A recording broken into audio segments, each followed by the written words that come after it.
खबर दिन पर देखेंगे आप। मैं हूं आपके साथ आपका मेजबान रहीम अहमद खान। नजर डालेंगे देश और दुनिया की तमाम बड़ी खबरों पर। आगाज करेंगे हेडलाइंस के साथ।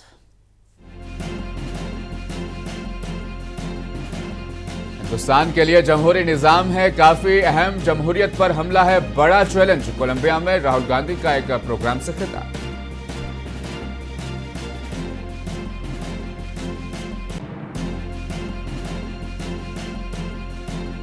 राहुल गांधी के बयान पर बीजेपी का शदीद रद्द-ए-अमल। गैर मुल्की सरजमीन पर हिंदुस्तान की तौहीन और तजलील करने का लगाया इल्जाम।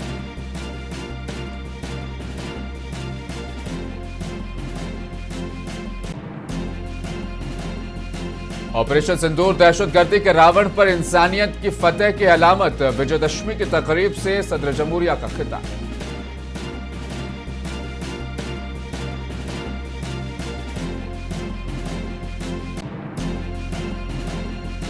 हिंदुस्तान और चीन ताल्लुकात को मामूल पर लाने की जानिब अहम कदम। दोनों ममालिक ने तिजारती परवाजें दोबारा शुरू करने पर किया इत्तेफाक।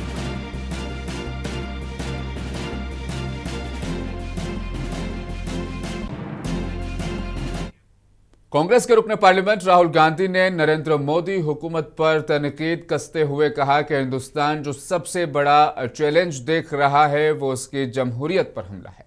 कोलंबिया की EIA यूनिवर्सिटी में एक तकरीब से खिताब करते हुए राहुल गांधी ने तजवीज़ पेश की कि मुल्क के मुख्तलिफ रिवायात को इजाज़त दी जानी चाहिए। कांग्रेस लीडर ने दलील दी कि जमहूरी निज़ाम हिंदुस्तान के लिए अहम है, जिससे मुख्तलिफ रिवायात, रसूम और रिवाज और नज़रियात बशमूल मजहबी अकायद को पनपने की इजाज़त मिलती है। ताहम उन्होंने मजीद कहा, भारत में जमहूरी निज़ाम हमले की ज़द में है, जो एक बड़ा खतरा है। राहुल गांधी ने कहा कि RSS का नजरिया यह है कि कमजोर लोगों को मारा जाए और उनसे भागना है जो उनसे ज्यादा ताकतवर है।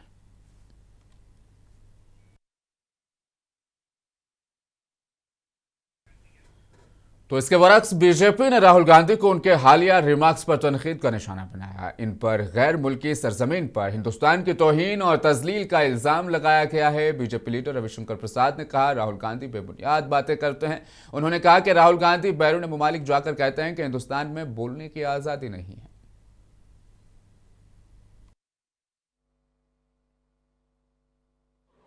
देश में करते हैं, विदेश में भी करते हैं। कोलंबिया के बगोटा में कहा है कि भारत में लोकतंत्र नहीं है, लोगों को बात करने की आज़ादी नहीं है। अगर कोई व्यक्ति सबसे अधिक आज़ादी से देश के विकास को, भाजपा को और प्रधानमंत्री मोदी जी को गाली देते हैं तो राहुल गांधी है। तो आपको देश के खिलाफ कुछ भी बोलने का अधिकार है। मोदी जी के ऊपर तो आप झूठे आरोपों की झड़ी लगाते हैं पूरे हिंदुस्तान में घूम घूम करके। तो लोकतंत्र में तो आपको एक प्रकार से गाली देने का अधिकार दे रखा है हिंदुस्तान में, और आप कह रहे हैं लोकतंत्र नहीं है। आप कांग्रेस लीडर अधीर रंजन चौधरी का कहना है कि राहुल गांधी हमारे मुल्क में जो कुछ हो रहा है इसके बारे में कह रहे हैं। अगर हम सोनम वांगचुक की मिसाल लें तो कोई कैसे कह सकता है कि जमहूरी है।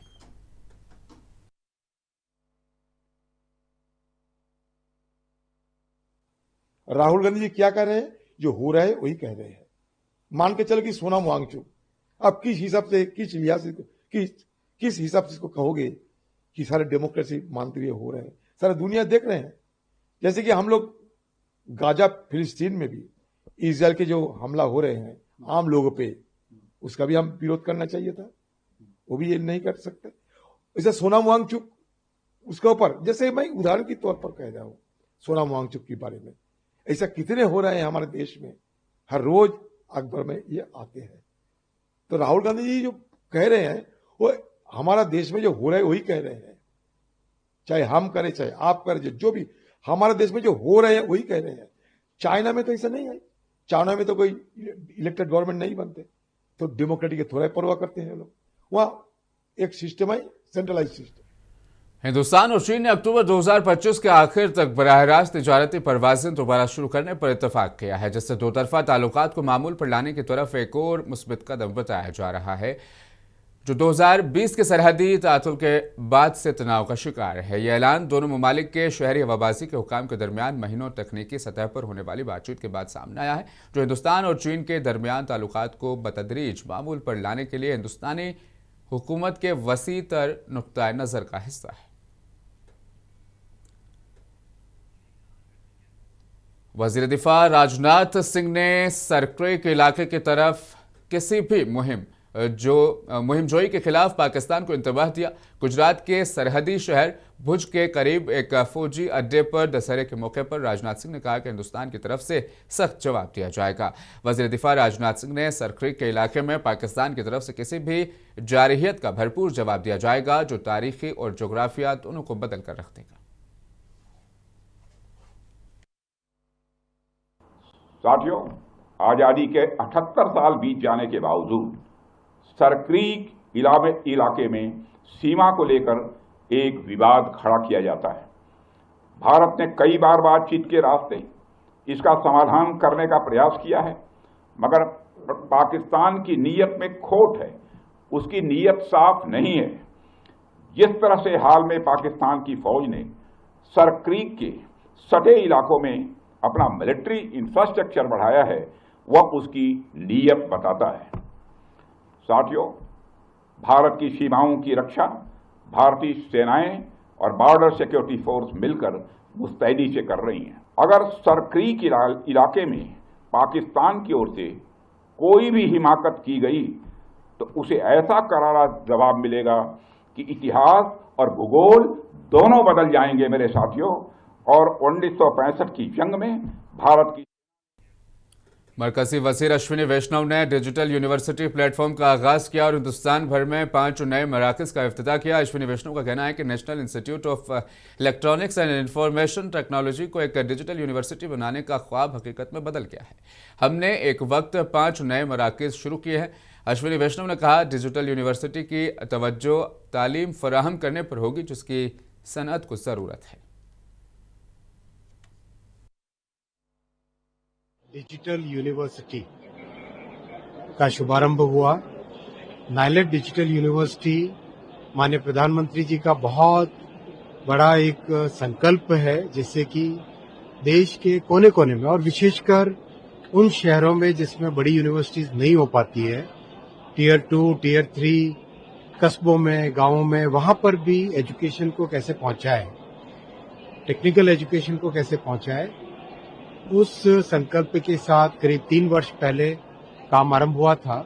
नाइलेट को एक डिजिटल यूनिवर्सिटीज का स्वरूप देने का, तो वो आज पूरा हुआ। आज पवित्र विजयादशमी के दिन नाइलेट डिजिटल यूनिवर्सिटी का शुभारंभ हुआ है। कई नए सेंटर्स भी खुले हैं, बालेश्वर उड़ीसा में, मुजफ्फरपुर बिहार में, दमन में, मिजोरम में और तिरुपति में नए सेंटर्स भी खुले हैं नाइलेट के। बेसिकली इसमें थॉट प्रोसेस ये है कि इंडस्ट्री को और आज के युग में जो एजुकेशन चाहिए वो एजुकेशन स्टूडेंट्स को कैसे दें और डिजिटल माध्यम से। सदर जमहूरिया द्रौपदी मुर्मू ने दिल्ली में विजयदशमी तकरीब में शिरकत के इस मौके पर खिताब करते हुए सदर जमहूरिया ने कहा कि इंसानियत अच्छाई की जीत के साथ परवान चढ़ती है। जब दहशतगर्दी का शैतान इंसानियत पर हमला करता है तो उसके खिलाफ कार्रवाई करना जरूरी हो जाता है। द्रौपदी मुर्मू ने कहा कि हिंदुस्तानी अफवाज का ऑपरेशन सिंदूर दहशतगर्दी के रावण पर इंसानियत की फतह की अलामत है। उत्सव मनाने के लिए यहाँ उपस्थित गणमान्य अतिथियों, देवियों और स्वजनों, मैं सभी देशवासियों की पावन पर्व के उद्देश्य से सबको हार्दिक बधाई देती हूँ। ये पर्व बुराई पर अच्छाई की विजय का पर्व है, अहंकार पर विनम्रता की विजय का पर्व है, घृणा पर प्रेम की विजय का पर्व है। अच्छाई की विजय होने से मानवता फलती फूलती है। जब आतंकवाद का दानव मानवता पर प्रहार करता है तो उसका दमन करना अनिवार्य हो जाता है। भारतीय सेना द्वारा किया गया ऑपरेशन सिंदूर आतंकवाद के रावण पर मानवता की विजय का प्रतीक है। इसके लिए हम भारत माता की रक्षा में तैनात सभी सेनानियों को हम नमन करते हैं। पंजाब म्युनिसिपल कॉरपोरेशन चंडीगढ़ ने गांधी जयंती को स्वच्छता सम्मान समारोह के तौर पर मनाया। पंजाब के गवर्नर गुलाब चंद कटारिया ने मेहमान खुसूसी के तौर पर इस प्रोग्राम में शिरकत की। तमाम 35 म्युनिसिपल वार्डों में शहर भर में स्वच्छता मुकाबले का ऐलान करते हुए गवर्नर ने सेहतमंदाना मुकाबला और निचली सतह पर सफाई को बरकरार रखने के लिए सरफहरिस्त 3 साफ सुथरे वार्डों के लिए खुसूसी तरक्याती ग्रांट्स का ऐलान किया। उन्होंने इस बात पर जोर दिया कि पहली कम्युनिटियों के अंदर जवाबदेही पैदा करेगी। एक तरह से इस स्वच्छता ही सेवा है, इस प्रकल्प को आगे बढ़ाया। हमारे यहाँ भी अभियान चला, उस अभियान में जनता ने भी सहयोग किया, स्कूल के बच्चों ने भी किया, हमारे जो साथी कर्मचारी हैं उन्होंने भी सहयोग किया, प्रशासन ने भी किया। हम सब लोगों ने मिलकर के इस स्वच्छता के इस पखवाड़े को मनाया और इसमें जिन लोगों ने अच्छा काम किया आज उनको सम्मानित भी किया गया। मैंने अगली बार बताया कि ये सम्मान साल भर हर महीने हर वार्ड का रैंकिंग करें, जिसके कारण से वार्ड के बीच में आपस में प्रतिस्पर्धा होगी और वहाँ जो काम करने वाले लोग हैं उनको भी सम्मानित करें। तो मैं सोचता हूँ वैसे तो हम स्वच्छता की रैंक में अपने आप को काफी सुधार पाए, 11वें से दूसरे पायदान पे आए, लेकिन जैसा हमारा यहाँ की रचना है, जैसा इसको बनाया है आर्किटेक्ट ने, तो मैं सोचता हूँ हमारा तो हमेशा ही फर्स्ट रहना चाहिए। अगर नहीं रहता तो ये हमारी कमी है, हम इसमें उपलब्धि नहीं मान सकते। तो मैं सोचता हूँ अगली बार हम कोशिश। राजस्थान में बाबाए कौम महात्मा गांधी और साबिक वज़ीर आज़म लाल बहादुर शास्त्री की यौम पैदाइश के मौके पर मुख्तलिफ तकरीबात का इनेकाद किया गया। चीफ मिनिस्टर भजन लाल शर्मा और कई सीनियर लीडरों ने महात्मा गांधी को खिराज पेश किया। वज़ीर आला ने जयपुर में खादी विलेज इंडस्ट्री कॉम्प्लेक्स का भी दौरा किया, जहां उन्होंने महात्मा गांधी के मुजस्समे पर गुलहाय अकीदत पेश किया।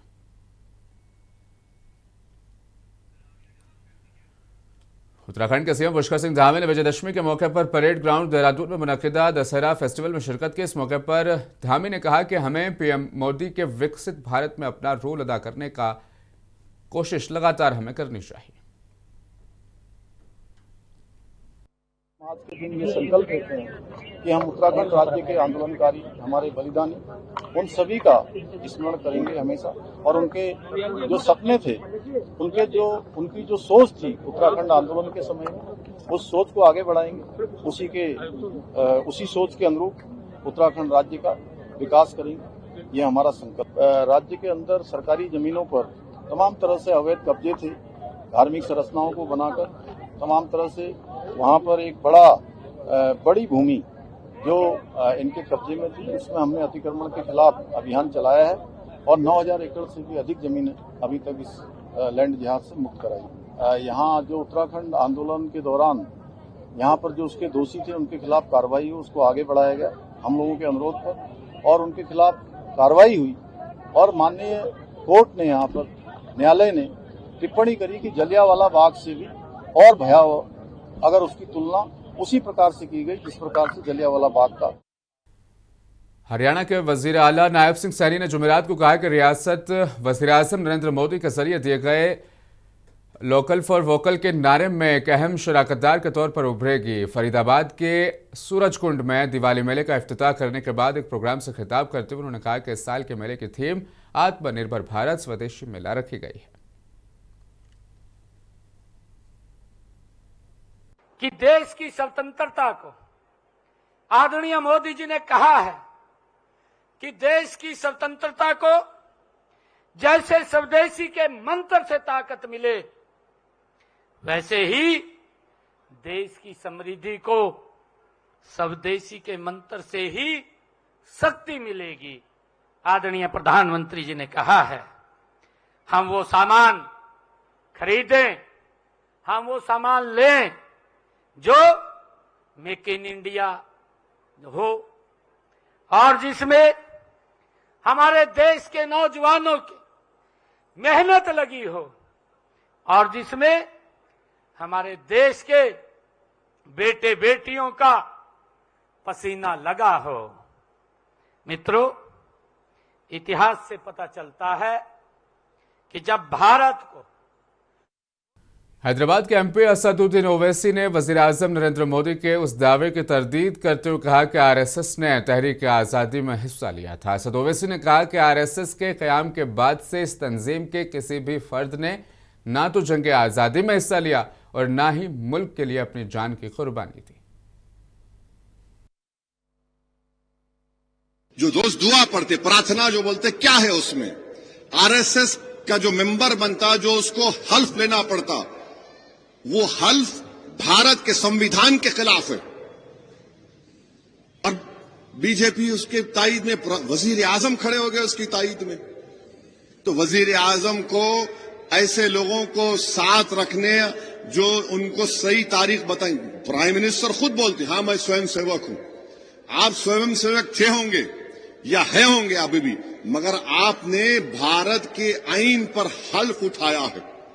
और जो लोग भारत के आईन को कहा था, लिखा गया ऑर्गेनाइजर के मनुस्मृति चाहिए हमको, आज वो आप उनकी तायद में बोल रहे हैं। तो हम वजीर आजम के इस बयान की मजम्मत करते हैं और हम वजीर आजम को बताना चाह रहे कि आपने जो कानून बनाया, अब तो हमारी हर मस्जिद में बोलते मस्जिद नहीं थी, आपने तो ऐसा कानून बना दिया कि कल मेरी मस्जिद को छीन लेंगे, मेरे कब्रस्तान को छीन लेंगे, मेरी दरगाहों को, खानकाहों को छीन लेंगे। आपको मालूम कि अगर जो प्रोटेक्टेड मॉन्यूमेंट है 100 साल के ऊपर, तो कल तक इस कानून बनने से पहले उसका मालिक वक्फ था, माने वक्फ बोर्ड के कंट्रोल में था। मालिक तो वक्फ की जायदाद का अल्लाह होता है। अब यह कानून बना दिया कि जितने 100 साल के पुराने प्रोटेक्टेड मॉन्यूमेंट हैं, चाहे दरगाह हो, मस्जिद हो, खानका हो, उसका अब कंट्रोल आसार कदीमा के तहत आएगा। और तैयार हो जाइए, खुदा ना खास्ता एक ऑर्डर निकाल देंगे, यह प्रोटेक्टेड मॉन्यूमेंट है, दरगाह में नहीं आप उरस मत करिए, एक दिन का करिए। मस्जिद है, नहीं खाली जुमा पढ़ लीजिए। खानका है, जरूरत नहीं है, बोसीदा है, गिर जाएगी। और इसका रास्त असर आप देखेंगे संभल की मस्जिद का जो मुकदमा चल रहा है, इस तरह का कानून बना दिए। अब तो हम हमारी मस्जिद को भी जाने से छीनना चाह रहे। हमारी मस्जिद नहीं थी, कोई और है। कुरान अल्लाह का कलाम, मुझ पे उतरा, हम बोले आमीन, हम मानते उसको। अब आप बोल रहे ये भी नहीं। क्या करना चाहते हैं आप? 17 करोड़ की जनता भारत में रहती है जो मुल्क की आजादी में हिस्सा लिए थे। ये यकीनन हम बोलेंगे कि तशद्दुद नहीं होना चाहिए, वायलेंस के हम कंडेम करते, मगर आपका प्रधानमंत्री आपका पोस्टर लगाएंगे तो खुश, और मैं अपने नबी का, रसूल का पोस्टर लगाऊंगा तो क्या कर रहे? वीडियोज आ रहे हैं कि पुलिस लाठीचार्ज करी, तो ये कैसे दुकान वाले हैं जो पुलिस वालों पर फूल बरसा रहे?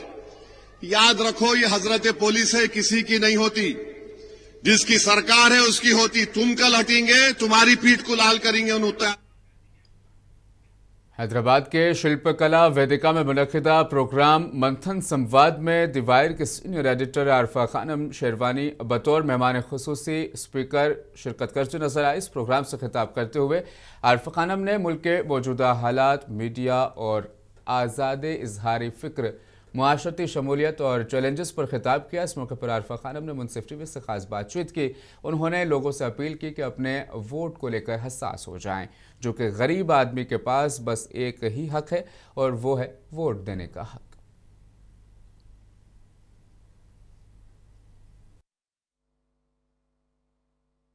देखिए, वोट चोरी का मुद्दा इतना बुनियादी मुद्दा है कि ये हमारी जो डेमोक्रेसी है, जो हमारी जमहूरियत है, उसकी बुनियाद को हिला रहा है कि हमारा वोट सुरक्षित है, महफूज है या नहीं। अगर यही हमारा यकीन चला गया तो फिर इस लोकतंत्र में, इस डेमोक्रेसी में कुछ बचेगा नहीं। मेरा हमेशा ये मानना रहा है कि हिंदुस्तान में जो गरीब आदमी है उसको सिर्फ 2 चीज़ें मिली हैं। 2 चीज़ें हैं, एक तो वोट देने का अधिकार और दूसरा है बोलने की आज़ादी। बोलने की आज़ादी पहले से ही ख़तरे में है। पहले से ही बोलने की आज़ादी तो है, लेकिन बोलने के बाद कितनी आज़ादी है इसकी कोई गारंटी नहीं है। हमारा क्या वोट महफूज है? क्या वोट वहाँ जा रहा है जहाँ हम इसे भेजना चाह रहे हैं। सबसे ज़्यादा जो अहम बात है वो यही है कि राहुल गांधी और जो इंडिया ब्लॉक ने ये पूरा मुद्दा उठाया है, मुझे लगता है इससे एक तरह की अवेयरनेस तो आई है, लोगों के अंदर एक जागरूकता आई है, लेकिन इसको और एक नेक्स्ट लेवल पर ले जाने की ज़रूरत है। इसको ज़्यादा इंटेंसिफाई करने की ज़रूरत है 2 वजहों से। सिर्फ इसलिए नहीं कि आपने एक हंगामा खड़ा किया और आप जो है मुशायरा लूट के चले गए कि चलिए बहुत अच्छी बात है, कवरेज हो रहा है और 4 वीडियोस बन गए। सिर्फ ये मकसद नहीं, मकसद ये होना चाहिए कि इलेक्शन कमीशन और इलेक्शन कमीशन में जितने ऑफिसर्स हैं और इवन द रूलिंग पार्टी, जिसको राहुल गांधी ये उस पर इल्ज़ाम लगा रहे हैं कि उनके साथ मिलकर ये आपका वोट चुराने की कोशिश कर रहे हैं, ये सब सतर्क हो जाएं, ये सब अलर्ट हो जाएं कि जनता देख रही है। राहुल गांधी देख रहे हैं नहीं, प्रियंका गांधी देख रही हैं नहीं, तेजस्वी यादव देख रहे हैं नहीं, इससे फ़र्क नहीं पड़ता। फ़र्क इससे पड़ता है कि अगर इन लोगों को यह एहसास हो जाए कि जनता देख रही है तो सबसे बड़ा फ़र्क पड़ेगा। इस वोट चोरी के बदले बाकायदा लोगों को कहना कि 6,000 या कितना 10,000 हम देंगे, औरतों को खास कर देने की बात हुई है। इत्तेफाक से जब ये अनाउंसमेंट हुआ उस दिन मैं बिहार में ही थी और मैं देख रही थी कि उसका ग्राउंड पे फ़र्क पड़ रहा है। तो एक तरफ वो लोग हैं जो फिक्रमंद हैं कि हमारा वोट चोरी हो रहा है, लेकिन वो गरीब आदमी जिसके पास एक ही चीज़ थी वोट, अगर वो भी आपसे छीन रहे हैं और कह रहे हैं ये लीजिए 10,000 रुपये की रिश्वत, वोट चोरी के बारे में भूल जाइए। तो मैं तो सिर्फ इतना ही नहीं कह रही हूँ, इसका डायरेक्ट इम्पैक्ट तो है ही कि नीतीश कुमार ने इसका ऐलान किया है या और भी ऐलान हो सकते हैं। सीधे तौर पर ये हमारा वोटर है उसका ध्यान भटकाने के लिए, उसको इस फिक्र से आज़ाद करने के लिए कि आपका वोट हो सकता है जा रहा हो लेकिन 10,000 तो आ रहे हैं। देखिए, वोट चोरी का all India Muslim personal law board के तर्जुमान कासिम रसूल इलियास ने कानपुर और बरेली वाक़यात पर सख्त तशवीश का इजहार किया। उन्होंने कहा कि जमहूरी मुल्क में यूपी के वज़ीर आला तानाशाही कर रहे हैं। इसमें हर धर्म के लोग रहते हैं और हर धर्म की पहली बात तो ये है कि आई लव मोहम्मद कहना कहीं से भी असंवैधानिक नहीं है, गैर कानूनी काम नहीं है। हमारा देश एक धार्मिक देश है, इसमें हर धर्म के लोग रहते हैं और हर धर्म की कोई ना कोई रिलीजियस पर्सनैलिटी होती है, उनकी मुक़द्दस शख्सियात होती है और हर आदमी अपनी मुक़द्दस शख्सियात से मोहब्बत करता है। तो आई लव मोहम्मद, अल्लाह के रसूल हज़रत मोहम्मद सल्लल्लाहु अलैहि वसल्लम पूरी इंसानियत के रहनुमा बनाकर भेजे गए थे। केरला के कोची में गजा के मजलूम अफराद से यकजहती के लिए एक प्रोग्राम का इनेकाद किया गया। बताते चले फाउंडेशन और फ़िलिस्तीन यकजहती फोरम की जानिब से मुनक़िदा इस प्रोग्राम में मुख्तलिफ शोबा हयात से जुड़ी शख्सियात ने शिरकत की। इस दौरान मुकर्रिरीन ने इजरायली जारहियत की मजम्मत की। We are hearing in the background is the first day of a program called The Names of Gaza, organized by the Chinta Mohan Foundation and the Palestine Solidarity Foundation. What the initiators of this program plan to do is to organize similar events across Kerala. गजा के लिए इमदादी सामान ले जाने वाले global संवद flotilla ने दरअसल ऐलान किया है कि इसकी कई कश्तियों को इजरायली बहरिया ने रोक लिया है। बयान के मुताबिक इजरायली फोर्सेस ने बैनुल अक़वामी पानियों में उनके जहाज़ों को गैर कानूनी तौर पर रोका है और उन पर हमला किया है। फ्लोटिला के मुंतज़मीन ने कहा कि इजरायली फौजी एहलकार ने जहाज़ों पर चढ़ने से कबल उनके मवासलाती निज़ाम को जाम कर दिया, जिसके बायस बराह रास्त वीडियो नशरियात और जहाज़ों के दरमियान राब्ता टूट गया। इजरायली वज़ारत ख़ारजा ने तस्दीक की कि बेड़े की कश्तियाँ रोक दी गई हैं और उसके मुसाफिरों को इजरायली बंदरगाह मुंतकिल किया गया है।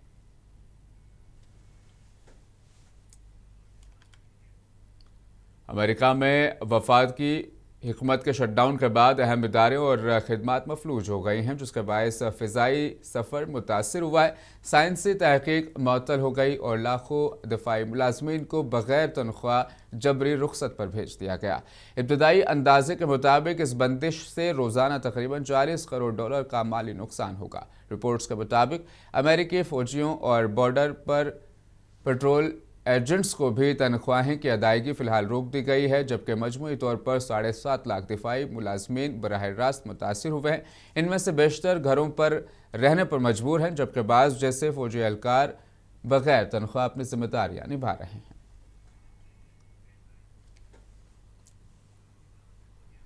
खबर दिन भर में आज के लिए फ़िलहाल बस इतना ही। लूँगा इजाज़त, बने रहे मुंसिफ टीवी के साथ।